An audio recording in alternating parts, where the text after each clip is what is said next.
Medical కళాశాలల PPP మీదన సీరియస్‌గా తీసుకొని 1,04,00,000 సంతకాలు సేకరించి గవర్నర్‌కి కూడా సమర్పించినటువంటి నేపథ్యంలో, దాన్ని లేదు అసలు ఈ పీపీపీని వైఎస్ఆర్ కాంగ్రెస్ పార్టీని సమర్థించింది. ఆ పార్టీకి సంబంధించిన తిరుపతి ఎంపీనే సమర్థించారు అన్నటువంటి ప్రచారాన్ని ప్రొజెక్ట్ చేస్తూ తెలుగుదేశం పార్టీ హైలైట్ చేస్తూ వెళ్ళి మీ ఎంపీకి చెప్పుకోండి అని చెప్తున్నటువంటి నేపథ్యంలో అసలు మెడికల్ కళాశాలల్ని ప్రభుత్వం ఇస్తానన్నటువంటి మెడికల్ కళాశాలని పెట్టిందే జగన్మోహన్ రెడ్డి, తీసుకొచ్చిందే జగన్మోహన్ రెడ్డి. 7 కాలేజీలు ప్రారంభించిందే జగన్మోహన్ రెడ్డి. ఇంకా మిగతా 10 కళాశాలను కూడా కొనసాగించాలనుకున్న జగన్మోహన్ రెడ్డి.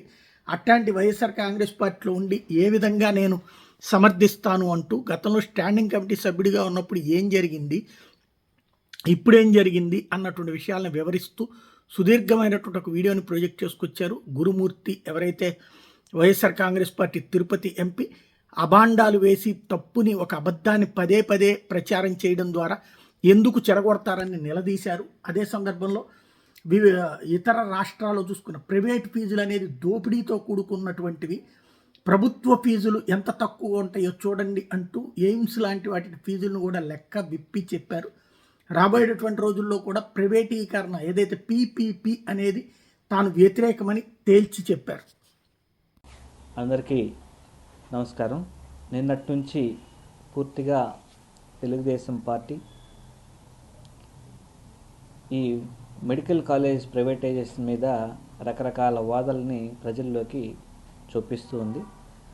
ప్రధానంగా తెలుగుదేశం పార్టీ తన పిడివాదాన్ని, అబద్ధాలని పబ్లిక్ మీద రుద్ది అదే నిజాన్ని చేయాలని ప్రయత్నిస్తూ ఉంది. కానీ ప్రజలు చాలా విజ్ఞులు.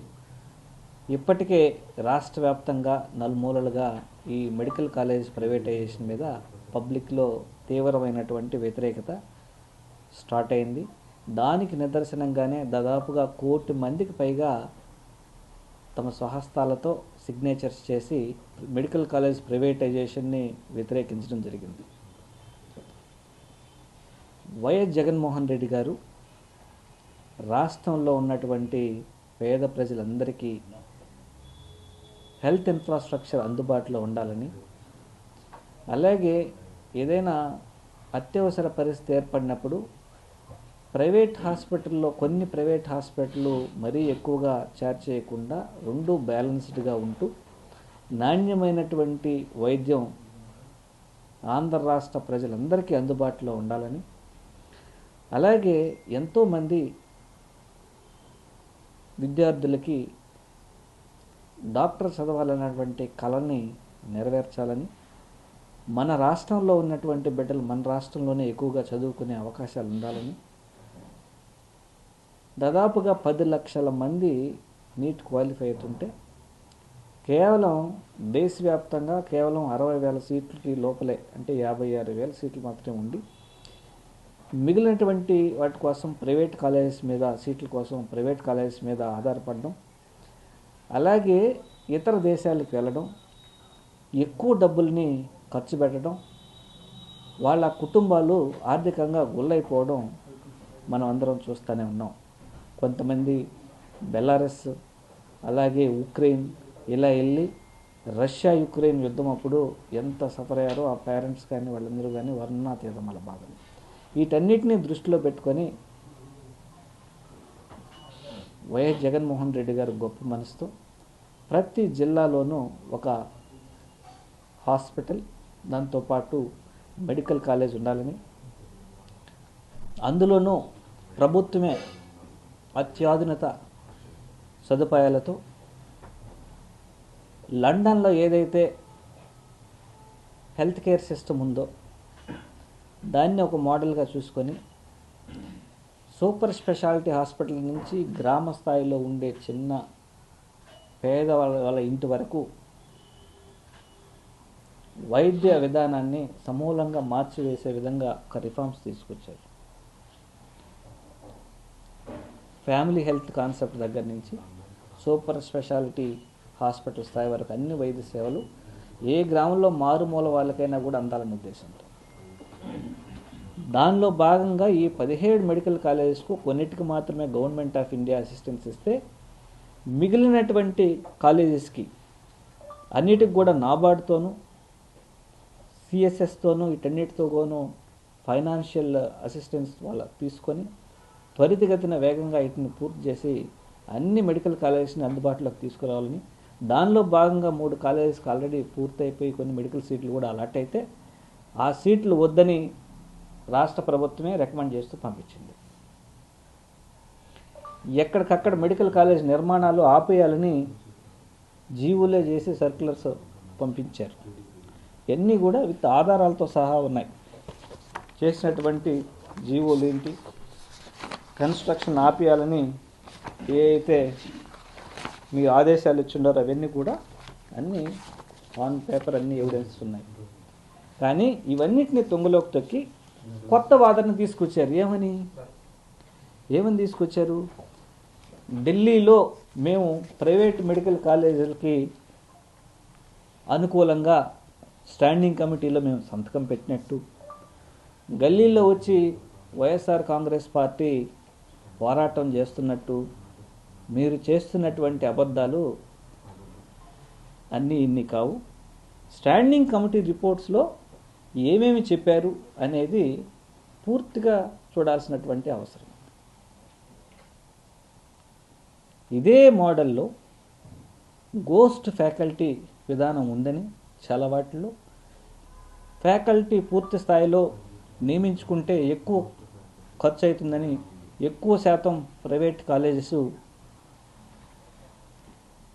స్టాఫ్ ఖర్చు తగ్గించుకోవడం కోసం సరైనటువంటి ఫ్యాకల్టీని ప్రొవైడ్ చేయకుండాను, అలాగే అటెండెన్స్ తక్కువగా ఉండడము స్టూడెంట్స్ది, దాన్ని అడ్డం పెట్టుకొని సెమిస్టర్ ఫీజులు కానివ్వండి, మళ్ళీ ఎగ్జామినేషన్ కోసం అధిక ఫీజులు వసూలు చేయడము, దానితో పాటు ప్రభుత్వం రన్ చేసే హాస్పిటల్ ఎయిమ్స్ న్యూఢిల్లీలో ఫీజు వచ్చి 1350 రూపాయలు. అదే కేజీఎంయు లక్నో స్టేట్ ఇన్స్టిట్యూట్లో 24,000 రూపాయల ఫీజు వసూలు చేస్తున్నట్టు, అలాగే private institution DY Patil Vidyapeeth Pune 26.50 లక్షల రూపాయలు ఫీజులు సంవత్సరానికి వసూలు చేస్తున్నట్టు ఇదే స్టాండింగ్ కమిటీ రిపోర్ట్లో పొందుపరచబడింది. ఇవి కనపడట్లేదా తెలుగుదేశం వాళ్ళకి? దీంట్లో క్లియర్ కట్గా ఏం చెప్పింది? ప్రభుత్వం ఆధ్వర్యంలో నడిచే గవర్నమెంట్ కాలేజీల్లో ఫీజు తక్కువగాను, అలాగే ప్రైవేట్ మెడికల్ కాలేజీల్లో దాదాపుగా 60 లక్షల నుంచి 1,50,00,000 వరకు 60 లక్షల నుంచి 1,50,00,000 వరకు ఫీజులు వసూలు చేస్తున్నట్టు ఇదే స్టాండింగ్ కమిటీ రిపోర్ట్లో ఉంది. అది కనపడలేదా? అలాగే ప్రైవేట్కి సంబంధించినటువంటి మెడికల్ కాలేజ్కి అనుబంధంగా ఉన్నటువంటి హాస్పిటల్లో ఎక్కువ ఫీజులు కూడా వసూలు చేస్తున్నట్టు ఇదే స్టాండింగ్ కమిటీ రిపోర్ట్స్లో ఉన్నాయి. మరి ఇవన్నీ కనపడలేదా? స్టాండింగ్ కమిటీ రిపోర్ట్లో ఎప్పుడు కూడా ఉన్న మెడికల్ కాలేజీని ప్రైవేట్ వాళ్ళకి అప్పచెప్పమని ఎక్కడ ఏ రిపోర్ట్లోనూ చెప్పలేదు. అది ఎక్సెప్షనల్, అది మ్యాండేటరీ అని ఏ స్టాండింగ్ కమిటీ రిపోర్టు చెప్పలేదు. మీరు చెప్పినటువంటి స్టాండింగ్ కమిటీ రిపోర్ట్ 157, ఇది February 9th, 2024. నేను లాస్ట్ టర్మ్లో 2020 నుంచి 2024 వరకు parliamentary standing committee health and family welfare standing కమిటీలో నేను కూడా ఒక మెంబర్. అప్పటి రిపోర్ట్లో స్టాండింగ్ కమిటీకి రకరకాలైనటువంటి ఇష్యూస్ వస్తూ ఉంటాయి. దాంట్లో కూలంకషంగా చర్చిస్తూ ఉంటారు ఏ సమస్య మీదైనా. దాంట్లో చర్చలో భాగంగా వచ్చినటువంటి అన్నిటికీ కూడా అందరూ ఎంపీలందరూ కూడా, దాంట్లో మెంబర్లు అందరూ కూడా పాజిటివ్గా ఎవరు రాయరు, వాళ్ళ అభిప్రాయాలని వెలిబుస్తారు. దాంట్లో నాకు కూడా నేను స్వతంత్రంగా నా అభిప్రాయాన్ని చెప్పే అధికారం యాజ్ ఏ స్టాండింగ్ కమిటీ మెంబర్గా, పార్లమెంట్ మెంబర్ సభ్యుడిగా నాకు అధికారం ఉంటుంది. అప్పుడు కూడా మా కన్సర్న్స్ రైజ్ చేశాం. ఏమని? ప్రైవేటైజేషన్ వల్ల విద్యార్థులకి వాళ్ళ కుటుంబాలపైన ఆర్థిక భారం పడుతుంది. పేదలు అంత ఆర్థిక స్తోమత ఉండే ప్రతి ఒక్కరూ ఆ హాస్పిటల్లో ట్రీట్మెంట్ పొందే అవకాశం ఉండదు. కాబట్టి ప్రభుత్వ ఆధీనంలోనే ఎక్కువ హెల్త్ ఇన్ఫ్రాస్ట్రక్చర్ ఉంటే బాగుంటుంది అభిప్రాయాలను కూడా వెళ్ళబుచ్చడం జరిగింది. అంతేగాని స్టాండింగ్ కమిటీలో మెంబర్ అయినంత మాత్రాన ప్రైవేటైజేషన్కి మద్దతు ఇచ్చేసినట్టు, సంతకాలు పెట్టేసినట్టు కాదు. ఏ స్టాండింగ్ కమిటీలోనూ సంతకాలు పెట్టేది ఏమి ఉండదు. వాళ్ళ అభిప్రాయాలను వెలిబుస్తారు.